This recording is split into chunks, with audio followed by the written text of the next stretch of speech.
Bueno, muy buenas noches. Es para mí un gran placer. A ver qué pasó acá. Un momentico. Bueno, estamos bien. Es para mí un gran placer estar aquí con ustedes. A ver, yo veo un momentico. ¿Qué pasó?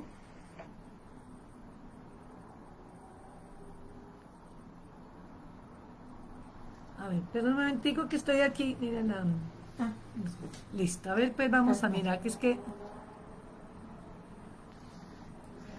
se nos movió aquí un momentico esto. Bueno, mientras tanto, vamos a ir dándole un poquito de espera a las personas que se vayan a ir conectando poco a poco. Les recuerdo que este es nuestro cuarto live, donde hemos tenido mucha presencialidad. De muchas personas que se han venido conectando de una manera muy particular durante toda esta semana. Eh, bueno, a ver, yo vuelvo a saludar. Yo saludo un poquito acá. Sí, está bien. Estás transmitiendo. Bueno, muy bien. A ver, yo corro un poquitico esto. Ay.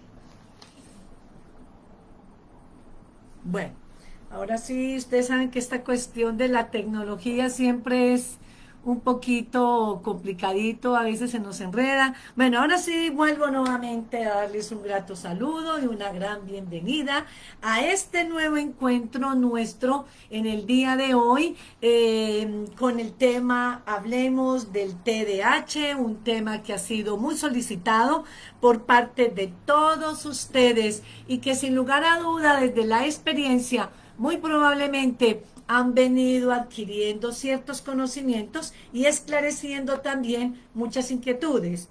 Las personas que me han estado siguiendo en las redes me han estado informando que han estado muy contentos porque han esclarecido muchas dudas y la verdad es que están muy motivados a seguir adquiriendo más conocimientos y fuera de eso, pues también muy interesados a la semana del TDAH que vamos a llevar a cabo la próxima semana del 14 al 18 de febrero. Así es pues que yo te invito, si todavía no te has inscrito, vea el enlace de mi biografía de neuropsicoeliane de mi Instagram para que le des el like y puedas inscribirte. Y si no, escríbenos por el interno para que podamos nosotros hacerte la inscripción. Aún tenemos tiempo. A este evento se han inscrito demasiadas personas. La verdad es que me encanta poder servir, poder ayudar. He tenido muy buena acogida, muy buenos comentarios en las redes sociales, en mi Instagram y en mi Facebook. Y pues la verdad es que esa es la idea. Más que queden contentos y contentas, haya un nivel de reflexión en torno a identificar muchos elementos que todavía no tenemos claramente esclarecidos y que pues este sea el medio realmente para poder llegar al mundo de muchos de todos ustedes. Mientras que se sigue conectando las personas, vamos mirando, hay muchas personas que se están conectando de Argentina, muy bien. Ya empezaron a hacer preguntas. Hay muchas preguntas, muchos saludos. Bueno, un cordial y fraternal saludo para todos ustedes. Acudiente que va a cumplir 13 años. Bueno, ya empezaron a hacer aquí preguntas. Se está uniendo muchas personas. Mientras que se sigue uniendo muchas personas, antes de iniciar con el tema amortalmente dicho, yo me les presento un poco. Les habla Eliane Gómez. Soy psicóloga clínica para quienes no me conocen y neuropsicóloga internacional, especialista en neuropsicología infantil, neuropsicopedagoga, pedagoga, experta en el manejo del déficit de atención y hiperactividad, puesto que me he tomado aproximadamente 30 años en todo un proceso de estudio, de investigación, de ampliar mis conocimientos, pues ya tengo mi primer ebook sobre una mirada al TDAH y también tengo un ebook que se lo recomiendo, muy maravilloso, que son estrategias neuropsicopedagógicas para el manejo del niño del TDAH en el aula de clase y en el contexto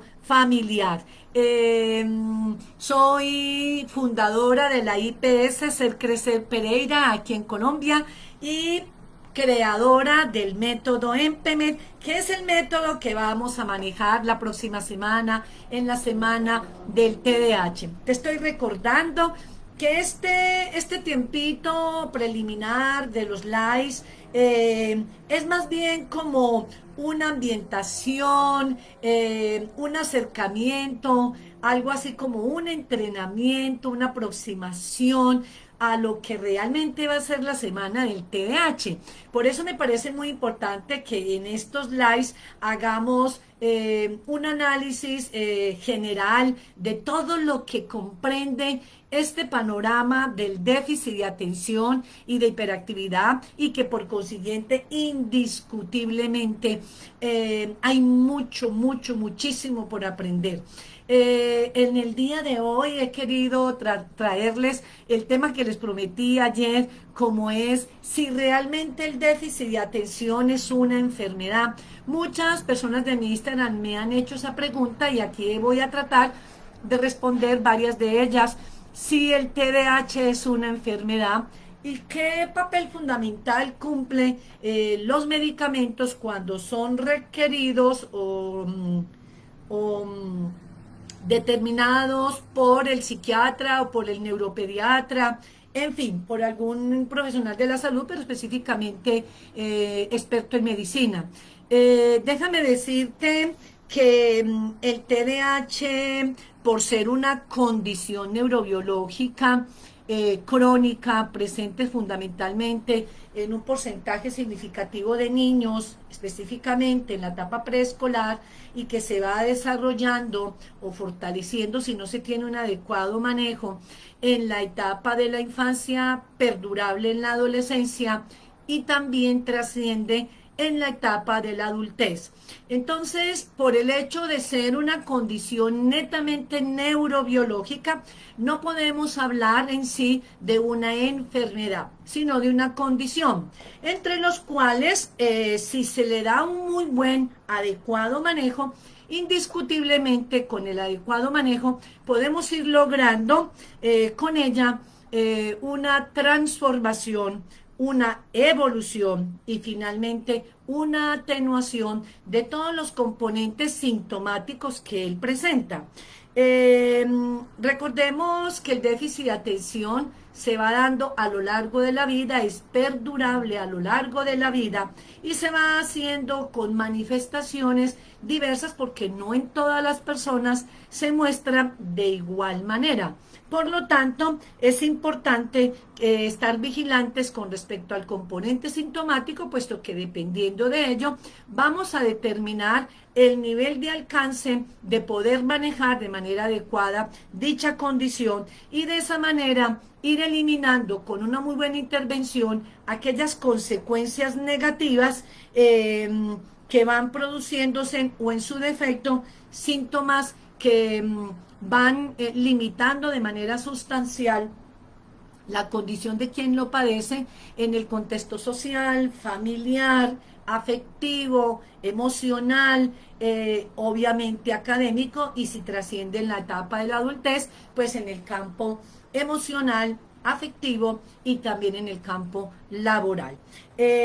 No se te olvide, mientras que se sigue conectando mucha gente, no se te olvide ir haciendo la inscripción para nuestra semana del TDAH que se va a llevar a cabo entre el 14 y el 18 de febrero, donde voy a abordar un tema muy importante alusivo al método EMPEMED, un método que ha sido creado por mí y que se ha venido implementando de manera muy particular con todo el equipo interdisciplinario en la IPS que fundé llamado Ser Crecer, encontrando unos resultados extraordinariamente maravillosos. Por tanto, te invito para que te animes y no te pierdas esta maravillosa experiencia que he sacado el tiempo particularmente para todos ustedes.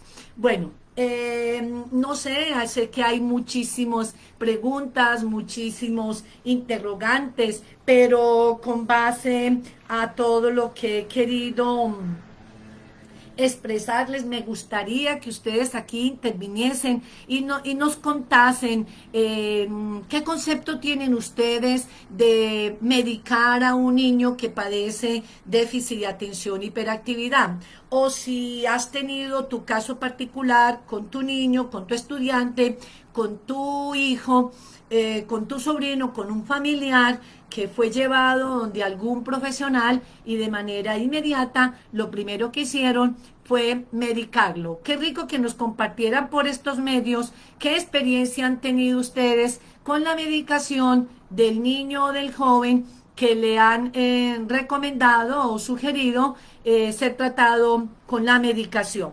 Seguimos aquí haciendo saludos a muchas personas, se nos conectan desde el Facebook de Costa Rica. Bienvenida Marcela, Juanito, Connie.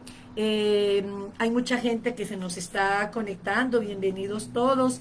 Y en el Instagram se está conectando muchas personas de varias regiones de nuestro país y también de varias regiones a nivel internacional: México, Chile, Ecuador, Perú, Venezuela, bienvenidos, Costa Rica, República Dominicana. Bueno, muy bien. Bueno, pero me gustaría que participasen un poco y nos informaran si alguno de ustedes ha tenido experiencia con uno de los niños que ha tenido en un tratamiento específicamente alusivo al manejo del un medicamento, llamémoslo Ritalina. ¿Cuál ha sido la experiencia que ustedes han venido teniendo y qué concepto les merece dicha situación? Entonces, a ver si hay alguna reacción al respecto. Eh, esto está corriendo muy rápido, no alcanzo como a leer. Saludos desde Nicaragua, muy bien, desde Ecuador, Dana, muy buenas noches. Juanito, desde Ecuador, bienvenidos, muy bien. A ver, se me siguen conectando muchas personas, pero todavía no veo como las reacciones ante la pregunta que hice, qué experiencia hemos tenido. Mi experiencia con Ritalina ha sido muy defraudante, dice Sandra María. ¿Por qué, Sandrita? Cuéntanos por qué el medicamento de la Ritalina para ustedes ha sido defraudante. A mi sobrino de 8 años lo medicaron y le dice que siente que su cuerpo no se para de mover y que tiene alguien en su cabeza que le dice que haga las cosas malas. Un especialista me sugirió consultar con otros el uso del medicamento, pero tanto el psicólogo como el neuropediatra me dijeron que no, mejor la terapia ecológica. Una pregunta, ¿me puede hablar de los medicamentos para calmar a los niños con TDAH? Ya vamos a manejar ese tema. Buenas noches, mi hijo fue diagnosticado con TDAH, pero no le dieron medicamento.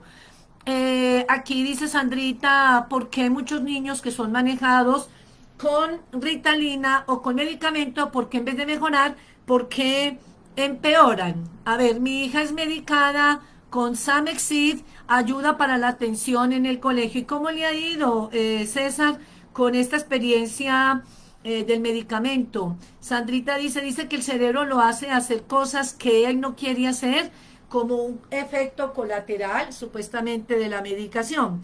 Aquí dice Yusleni que a mi hijo lo medicaron a la primera, no hubo valoración médica, solo el psiquiatra le dio metilfenidata, pero hasta el momento no he encontrado ningún tipo de avances. Dice Gloria, muy buenas noches, Gloria. Mi hija está medicada y la he visto más agresiva y un poco más desafiante. Al darle abretia, el niño se comporta un poco más colaborador. Otra, Sangui, dice que mi hijo no toleró la Ritalina. ¿Quién más habla por acá? A ver qué otras reacciones vamos encontrando por acá. En términos generales, bien, pero cuando hay muchos factores externos, el medicamento no funciona, dice César. Tienes toda la razón. Mi hija toma Ritalina y ella dice que esa pastilla no le hace dar hambre y que su cuerpo se siente raro, por eso no le gusta, no le da ganas de comer. Tengo un niño que se levanta constantemente cuando está realizando actividades y ha presentado episodios de ira.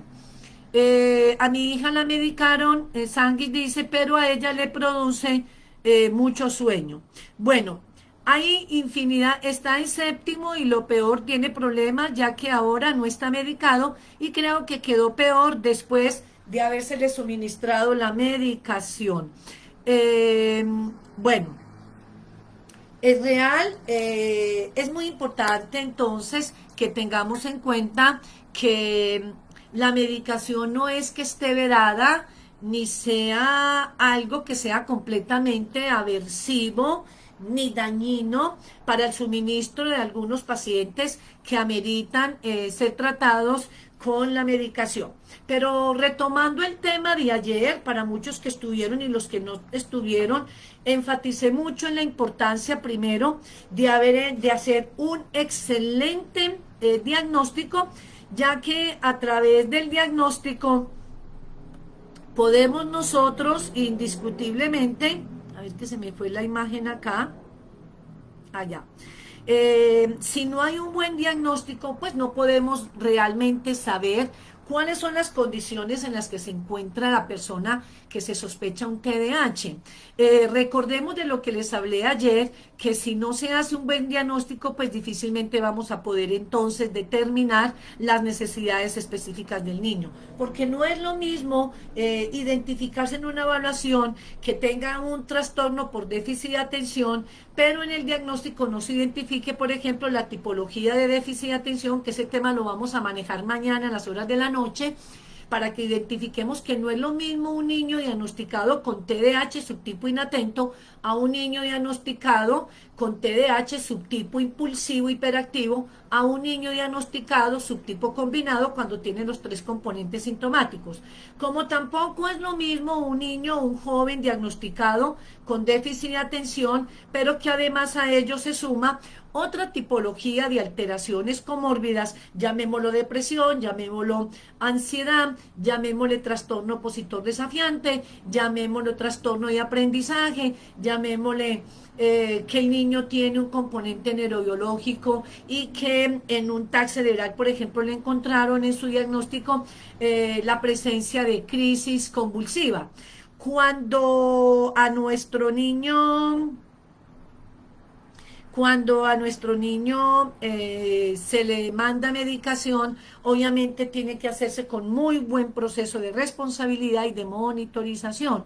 No todos los niños que padecen TDAH necesitan medicación, pero eso no quiere decir que todos en su totalidad no lo necesitan. Hay casos excepcionales que dadas las condiciones particulares de quien padece el TDAH, se determina de manera muy meticulosa, sea con el médico pediatra o el neuropediatra o en su defecto el psiquiatra, para determinar cuáles son las áreas álgidas o sustanciales más prevalentes en él, que son los que están exacerbando más su condición de dificultad.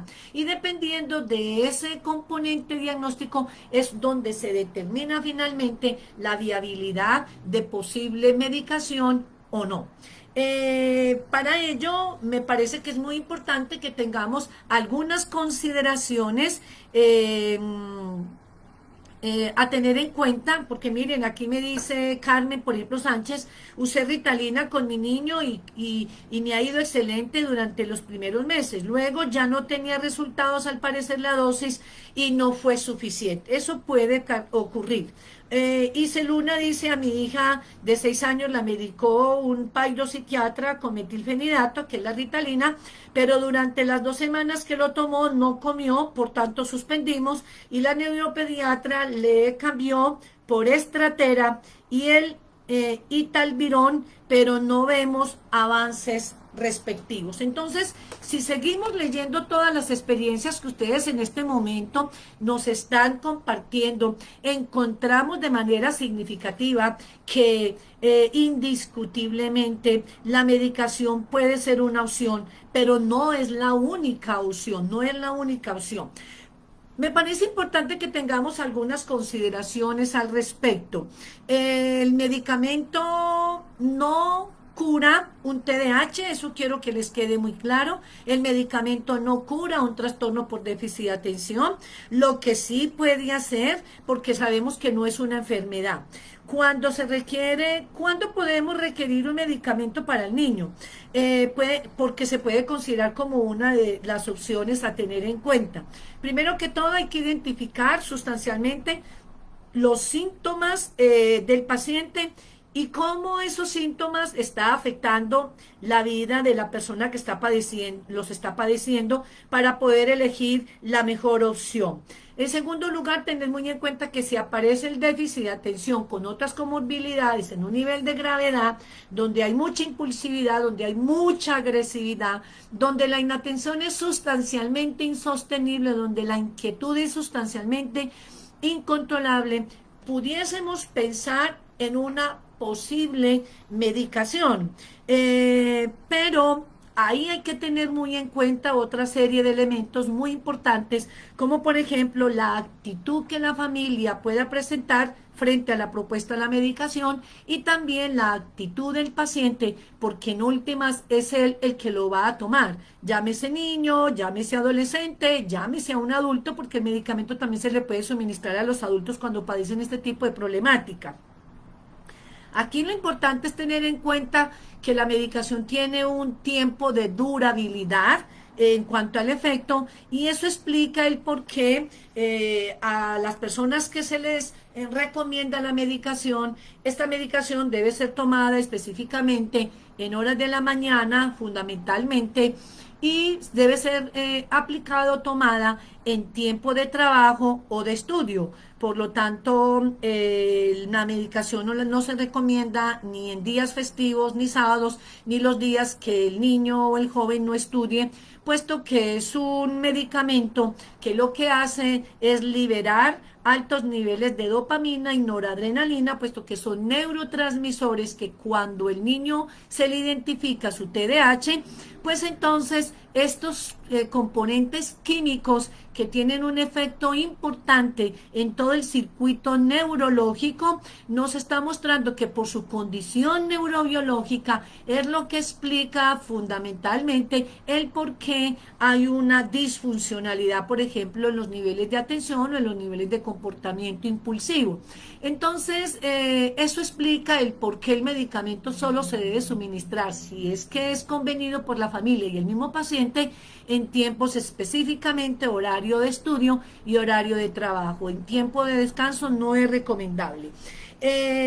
Algo que es muy importante que debemos tener en cuenta es que si hay una facilidad para suministrar el medicamento, porque nos hemos visto en ciertas situaciones de limitación que al niño se lo tiene que suministrar, es el maestro en el colegio y muchas veces se le olvida o se le suministra en un horario que no corresponde y eso pues tiene unos efectos obviamente colaterales a nivel cerebral.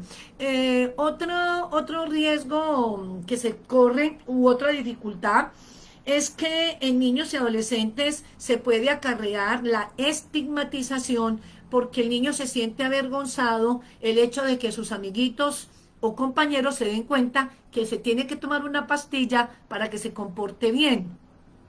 El no tomarlo el propio paciente, el tomar el medicamento, el propio paciente, más que todo en los adolescentes, es un riesgo sustancial y potencial, porque si ese paciente no nos percatamos en el componente diagnóstico que reviste un cuadro depresivo, entonces la medicación puede ser para él o para ella un puente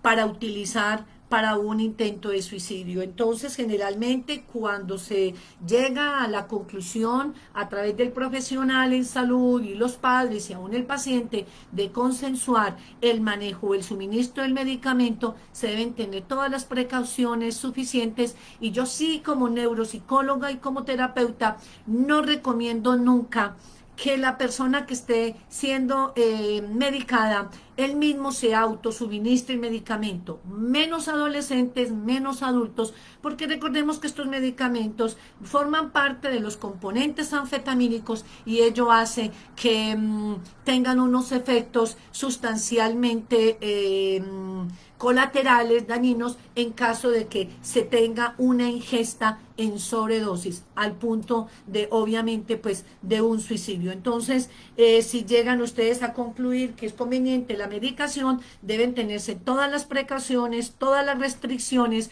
no debe ser suministrado por el mismo paciente sino suministrado por un adulto.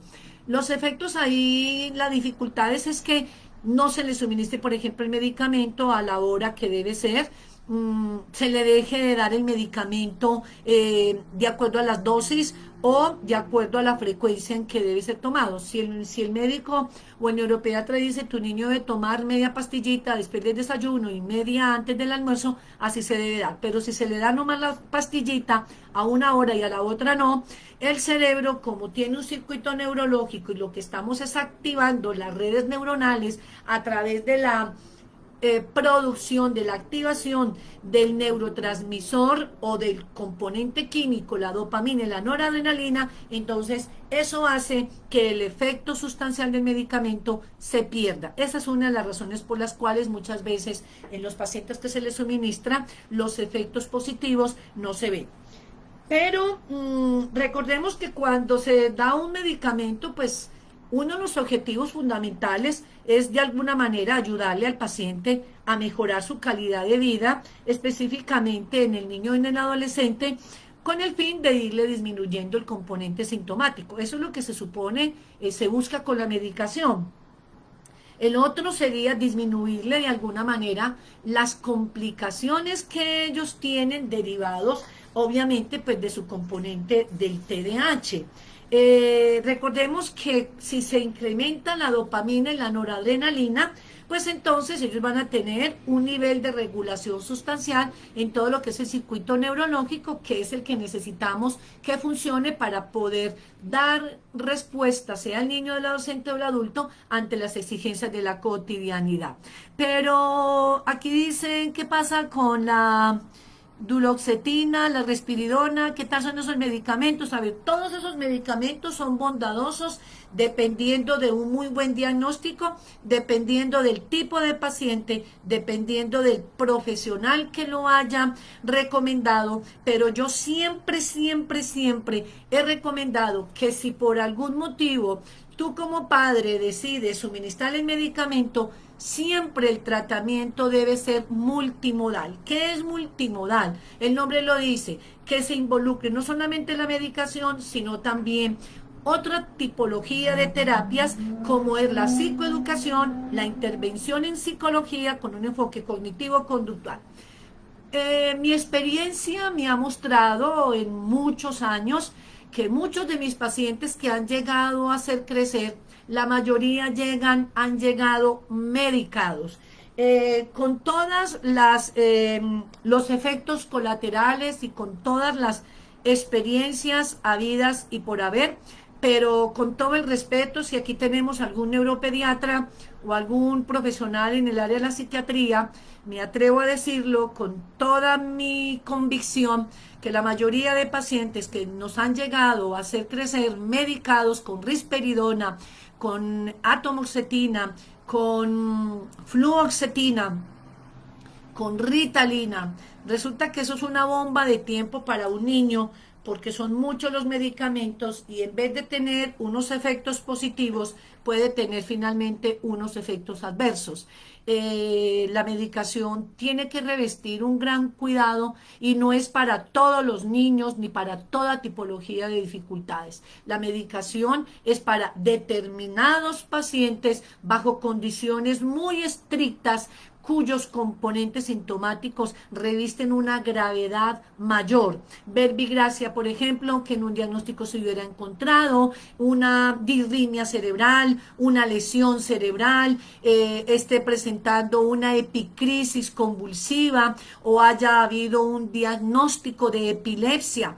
En esos casos creería yo que sí es necesario en algún momento la intervención con el medicamento, puesto que aquí lo que ayudamos con él es a que el cerebro evolucione un poco gracias a la plasticidad cerebral. Pero mi experiencia me ha mostrado en el día a día de que cuando se trabaja otras modalidades de trabajo, como lo que nosotros hacemos, por ejemplo, en Ser Crecer, que es hacer todo un trabajo multidisciplinario, teniendo en cuenta las dificultades que el niño presenta en su diagnóstico, hemos encontrado resultados extraordinariamente bondadosos con la rehabilitación neuropsicológica, con el tratamiento psicológico, con la intervención de fonoaudiología, en fin, y de ahí se deriva fundamentalmente el método que yo creé. Entonces, el método EMPEMED, que es el que les voy a dar a ustedes a conocer la próxima semana. Por eso quienes no se han inscrito, los invito para que lo hagan, dándole clic al enlace que aparece en la parte superior de mi biografía, y de esa manera puedes quedar inscrito. Y si no, escríbeme por el interno para poderte hacer la inscripción. De esta manera, mire, aquí me están escribiendo: mi niña toma el ácido valproico en jarabe. Cuando hay epicrisis convulsivas o cuando se presenta crisis,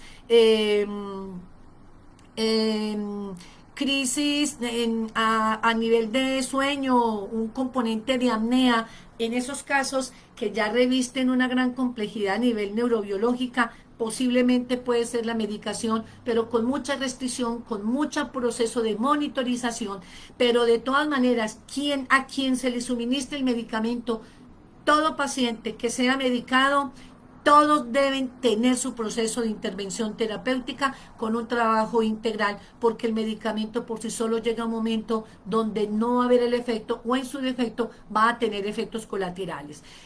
Por eso, dentro de nuestra modalidad de trabajo terapéutico en Ser Crecer, quienes conocen nuestro trabajo pueden dar testimonio. La próxima semana, la semana del TDAH, vamos a escuchar una cantidad de testimonios de padres de familia que llegaron completamente desorientados a Ser Crecer, angustiados, colapsados a nivel familiar, de pareja, a nivel de relaciones materno y paterno filiares, y todo acaecido porque se les había salido de las manos el manejo de su hijo, no obstante tomando medicamento, al punto de que he tenido también casos de pacientes con cuadros depresivos, con un TDAH de diagnóstico primario, y ya me buscan, más que controlar el TDAH, que ya está inherente, me dice: doctora, mi hija anoche se encerró en su cuarto, no sé qué pasó, se cogió el frasco de Ritalina y se lo tomó, y con esto es el tercer intento de suicidio que ella ha tenido. Entonces estamos desesperados porque el médico nos dice que la única opción de regular su impulsividad y su hiperactividad es suministrándole la Ritalina. Por eso acudimos a ti para que nos digas qué podemos hacer, porque ya se nos sale de las manos el cómo manejarla y ya nos da mucho temor suministrarle la medicación. A ellos les presento alternativas de solución, y esa niña con intento de suicidio, que después se hizo una muy buena valoración, se identificó que el TDAH estaba completamente exacerbado porque había en su mundo interior otro elemento más constitutivo, que era una autoestima supremamente baja, y adicional a eso con un componente muy acentuado de depresión y de ansiedad. Entonces, aquí tenemos que preguntarnos: ¿qué le controlamos primero? ¿Su déficit de atención, hiperactividad, o le controlamos primero su componente emocional? Pensaría que primero habría que controlarle su componente emocional, porque de un buen sistema, de una buena inteligencia emocional, se va a derivar todo el componente neurocognitivo. Entonces, lo primero que tenemos que regular es el componente emocional. Yo trabajaría primero psicoterapia con la niña y una vez que la logre regular en una condición diferente de estado emocional, ahí sí, de manera alterna o complementaria con un equipo interdisciplinario, podríamos pensar en un proceso de rehabilitación con el fin de que ella vaya teniendo herramientas, estrategias de manejo para poder ir mejorando sus niveles de atención y concentración. Un niño motivado, un niño entusiasmado, un niño enamorado, un niño apoyado, un niño comprendido, un joven entendido, comprendido y apoyado termina siendo un ser humano competitivo con el devenir del tiempo. Por eso siempre lo primero que debemos hacer cuando se identifica un diagnóstico de esta naturaleza, yo les recomiendo de todo corazón, más que el medicamento, tengámoslo como una opción, pero dejémoslo como último recurso. Agotemos más bien opciones terapéuticas. Hoy en día hay muchos avances a nivel de la neurociencia que nos ha permitido abordar esta problemática de una manera mucho más asequible, mucho más didáctica, mucho más creativa, mucho más humana, donde hay que trabajar en nuestros niños y adolescentes sus niveles de concienciación, sus niveles emocionales, donde hay que hacerle tomar conciencia de su condición de vida, de quién es, de qué quiere, de para dónde va. Y cuando ya se trabaje todo ese proceso de reflexividad, ahí sí vamos a empezar a encontrar sustancialmente cambios que van transformando su vida desde la conciencia. Un niño con este nivel de conciencia, obviamente también psicoeducando a los padres para que sepa cómo hablarle, cómo darle una orden, cómo darle una instrucción, entrenarle a nivel cognitivo, trabajarle su problema de aprendizaje si lo tiene, que es lo que le genera altos niveles de frustración y eso le deriva en baja autoestima, en desmotivación para estudiar, en tendencia a la deserción. Entonces, si en la medida en que vamos tratando de trabajarle todas esas áreas que tiene sustancialmente falentes o afectadas, yo les pregunto, ¿requerirá medicamento? La experiencia me ha mostrado en múltiples casos que cuando se hace un trabajo multimodal, interdisciplinario, donde los padres se comprometen, la institución se compromete, el equipo interdisciplinario se compromete y el paciente se compromete, los resultados son, escúchenme bien, majestuosamente significativos, al punto de que muchos de ellos no requieren de medicación. Yo tengo que decirles, y quienes me conocen y conocen Hacer Crecer, pueden dar fe y testimonio de que la mayoría de nuestros pacientes que trabajamos allí no están medicados. Y cuando llegan medicados, lo primero que hacemos es una valoración diagnóstica y si sí tiene un componente neurobiológico, por ejemplo, un cuadro de crisis, epilepsia, eso sí lo respetamos, pero inmediatamente remitimos donde el neuropediatra para que haga un control y nos diga en qué condiciones está todo su componente cerebral para ya poder entrar ahí a determinar un plan de intervención integral que contribuya a la modalidad de mejoramiento de nuestro niño. Hemos encontrado muchos casos de niños y de jóvenes que cuando se les quita la medicación, se les quita el estigma de que estoy enfermo.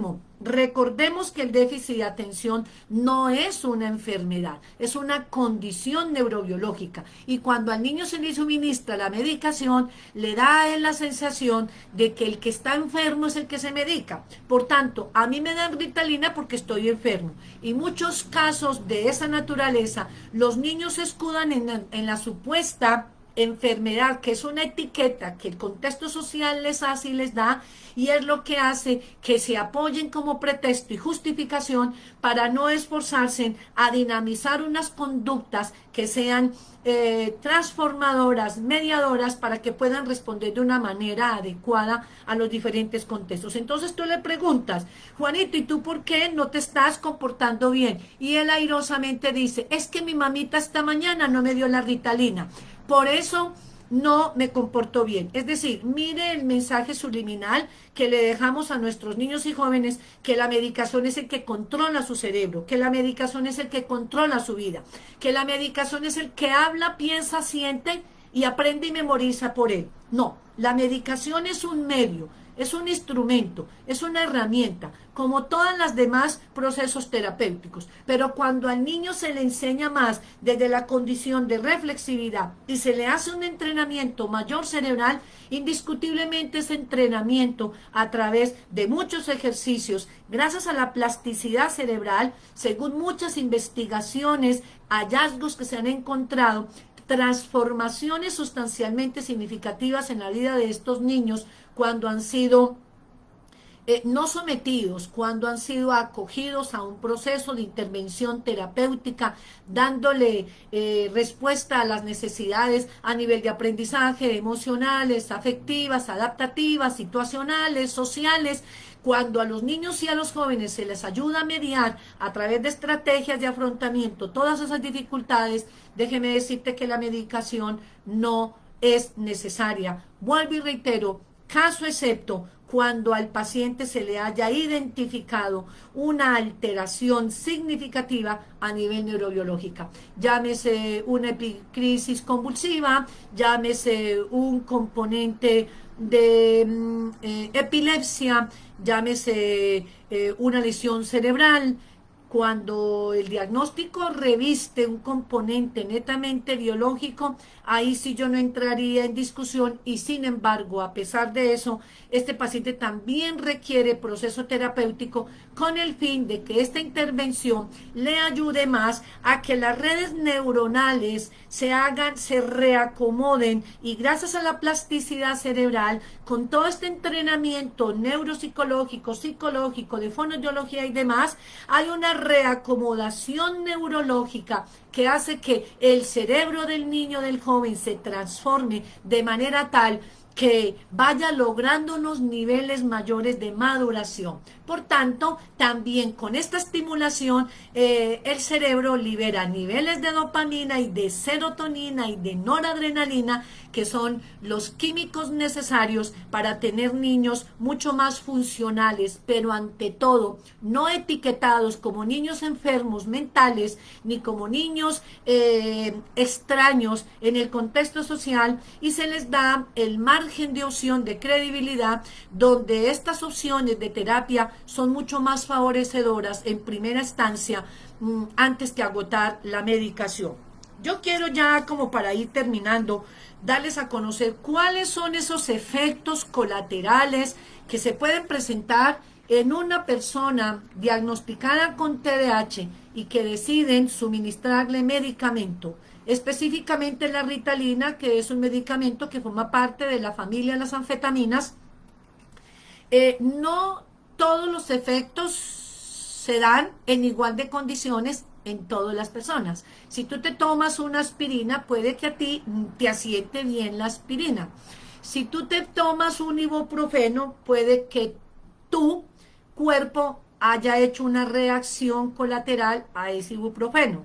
Puede que te hayas tomado una aspirina y tu esposo se haya tomado la aspirina. A su esposo la aspirina le quitó el dolor de cabeza. A ti no te quitó la aspirina el dolor de cabeza. Lo que quiero decir con eso es que todos tenemos unos compuestos químicos, biológicos y neurobiológicos completamente diferentes. Y esto es lo que hace que cada cuerpo tenga un proceso de asimilación a las medicaciones. Lo mismo ocurre con este tipo de medicamentos. A unos les genera unos efectos, a otros les genera otros. Yo quisiera que les quede esto muy claro para que lo tengamos muy en cuenta, para que sepamos qué es lo que le puede estar ocurriendo a tu niño en caso que le esté suministrando la medicación. En estudios se han encontrado hallazgos muy significativos con la implementación de los medicamentos, encontrándose en un buen porcentaje de pacientes efectos secundarios colaterales muy comunes en aquellos que toman la medicación. Entre ellos, por ejemplo, en algunos puede darse componentes colaterales a nivel dermatológicos, en donde empiezan a presentarle en la piel lo que se llama un eritema.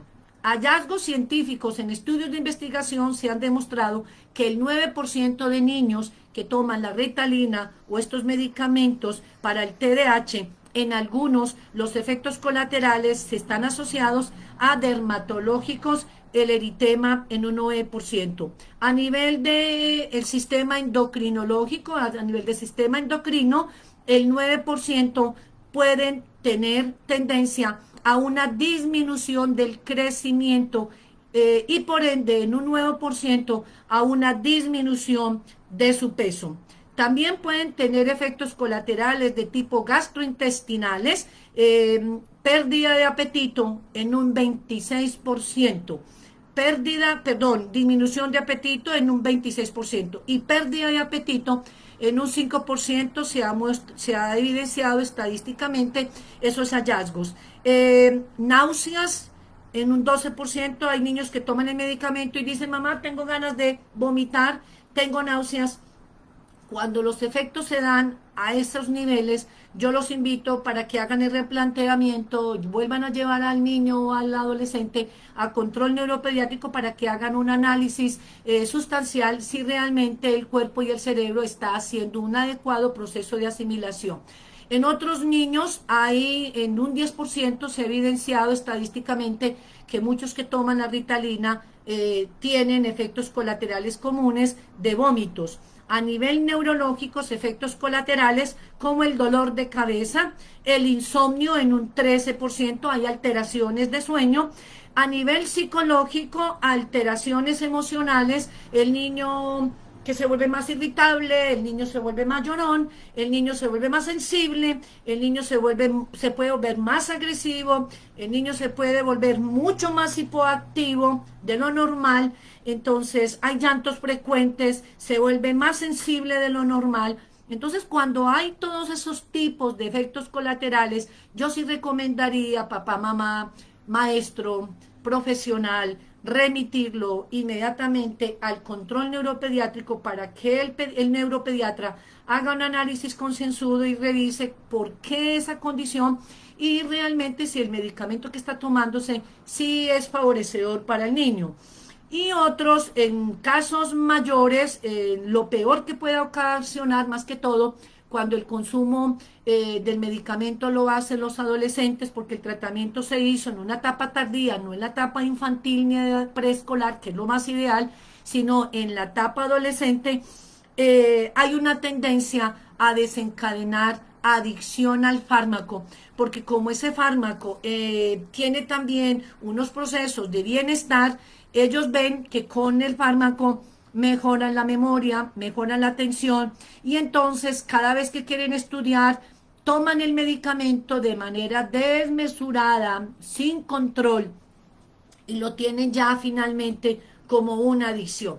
Déjenme decirles que estos medicamentos que se suministran son temporales, nunca ningún medicamento, caso excepto que el diagnóstico haya arrojado una epilepsia y demás a nivel biológico, caso excepto de esas condiciones biológicas, neurológicas, estos medicamentos no deben ser de por vida, son medicamentos transitorios que se deben suministrar durante un lapso de tiempo, mientras que el paciente a nivel neurológico va teniendo regulaciones, maduración, gracias a todo ese circuito neurológico que le ayuda su plasticidad cerebral. Por tanto, si al niño se le provee más bien de otro tipo de estimulaciones alternas, ejercicio, actividad lúdica, actividad artística, actividad musical, que ponerlo en artes, todas estas actividades de una u otra manera tienen un componente muy favorecedor en estos cerebritos, puesto que hacen a través de estos componentes, al igual que las modalidades de terapias todas, una regeneración celular, una creación de nuevas neuronas, y esto hace que la plasticidad cerebral, que es una característica típica de nuestro cerebro, haga unas reacomodaciones y en medio de eso nuestro niño adolescente vaya teniendo los niveles de madurez al punto de tener casos de pacientes en nuestra consulta que llega un momento en que vuelven a visitarnos ya a llevar sus hijos y sus nietos, y él ya había sido diagnosticado por nosotros con TDAH en su etapa adolescente y se vuelve casi que imperceptible su condición. La condición se le heredó el hijo, me dice, doctora, te traigo el niño. ¿Cómo así? ¿Tu hijo? Sí, me heredó el TDAH, pero yo gracias a tu tratamiento, a todo el apoyo que recibí en nuestro colegio y todo, yo soy un hombre exitoso y feliz, aun cuando todavía por ahí de vez en cuando me despisto, pero ya sé cómo controlarme. Ahora te traigo mi hijo, porque uno de los factores del TDAH es componente genético. Para terminar, el TDAH no se cura porque no es una enfermedad. La medicación, cualquiera que se le aplique, no cura la enfermedad, controla, disminuye el componente sintomático. Por tanto, mi recomendación es más abordar componentes terapéuticos de tipo interdisciplinario, desde la neuropsicología, la neuropsicopedagogía, la fonoaudiología, la terapia ocupacional, mantener los niños ocupados, activos, en actividades lúdicas que les guste, de plastilina, de artes, de música, de deporte, y ahí tenemos un muy buen resultado complementario a las terapias. Bueno, yo aquí veo que hay muchas preguntas. Al niño le cambiaron la risperidona por atomoxetina o la estratera, y puede ser que la estratera, porque no tiene el mismo componente químico que la ritalina, los efectos son un poco más lentos, pero es mucho más favorecedor la estratera o la atomoxetina, es que es un medicamento mucho más costoso y los efectos colaterales son menos. Y la risperidona, pues es un medicamento supremamente fuerte que se suministra cuando hay un trastorno opositor desafiante o un trastorno de conducta. Generalmente yo, cuando los niños me llegan con este tipo de trastornos, lo último que yo remito es a la risperidona. Primero hacemos un plan de intervención terapéutico con el método EMPEMED. Escríbase. Los que no se han inscrito, inscríbase para que la próxima semana, en la semana del TDAH, del 14 al 18 de febrero, podamos hablar de estrategias neuropsicopedagógicas para el manejo del TDAH con el método EMPEME, que puede ser una excelente modalidad para abordar nuestros niños y jóvenes que padecen dicha dificultad. Bueno, no siendo más así, los espero de una manera muy fraternal mañana a la misma hora, a las 8 de la noche, por estos mismos medios, por el Facebook Elianet Go y por el Instagram Neuropsico Elianet, para que se vuelvan a conectar, porque mañana hablaremos de las tipologías de TDAH con el nivel de severidad, para que podamos ir entendiendo un poco más lo que acontece en la vida de estos chicos y chicas. Y no se le olvide darle el link al enlace que aparece en mi biografía en el Instagram, o escríbame por el interno para que haga la inscripción a la semana del TDAH del 14 al 18 de febrero. Va a ser una experiencia extraordinariamente maravillosa y me encantaría contar con todos ustedes. Bueno, siendo así, me despido de una manera muy fraternal, contando con todos ustedes la presencia de mañana les deseo una bendecida y fraternal y descansada noche. Un abrazo para todos ustedes. Nos vemos mañana, hora 8 p.m. Colombia. Gracias por estar aquí.